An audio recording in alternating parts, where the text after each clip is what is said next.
Colin Receiver here again. Today is Wednesday, February 5th, and I'm excited to be starting a 7-part series on persuasion. Is persuasion an art, and how does that apply to attracting the patients that you want?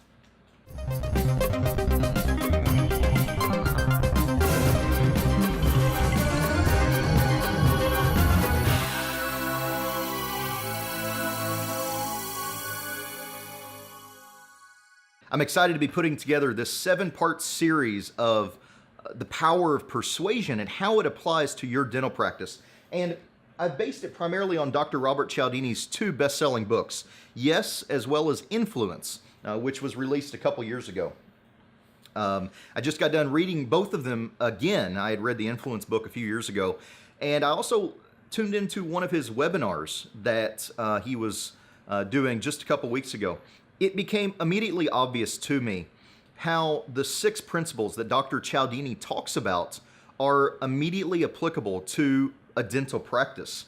And I want to cover the 6 principles briefly today. And then the next 6 podcast episodes, I'm going to dive much deeper into each principle with specific ideas and implementation advice on how you can leverage these principles to attract more and better patients in your dental practice.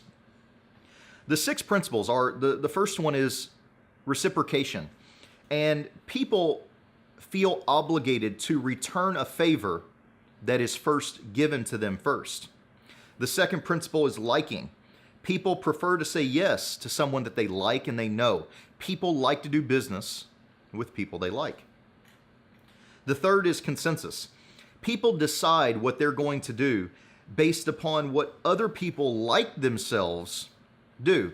So it doesn't necessarily mean that consensus is what everybody around them is doing, but what other people that they liken to themselves, the choices that they are making, they tend to make as well.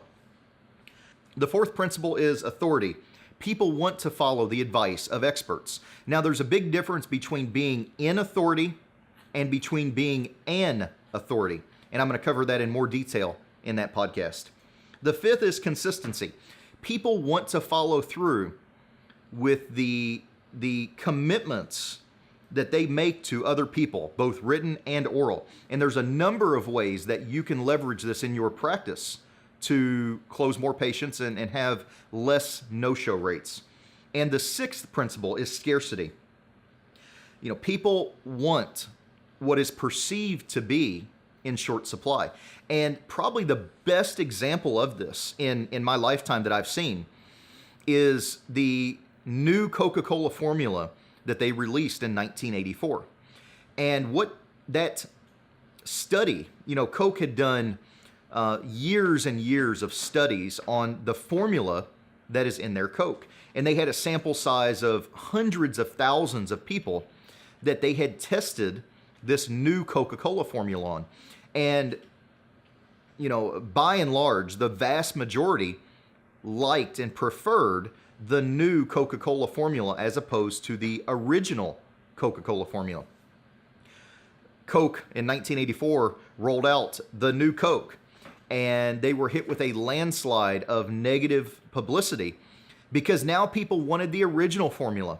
And what they found from that study was, while doing the initial taste test study, they were telling people that, hey, here is the new Coke. People chose that new Coke because it wasn't available to the public yet. And then when they made the announcement that the original Coke formula was leaving the market, people deferred back to what they couldn't have.